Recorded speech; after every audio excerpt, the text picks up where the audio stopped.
What's the clicking sound?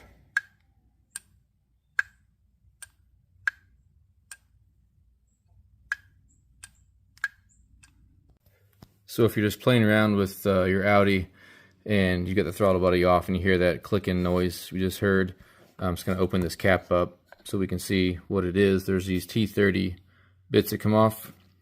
And if you pry up on this side, it comes off with a little bit of force.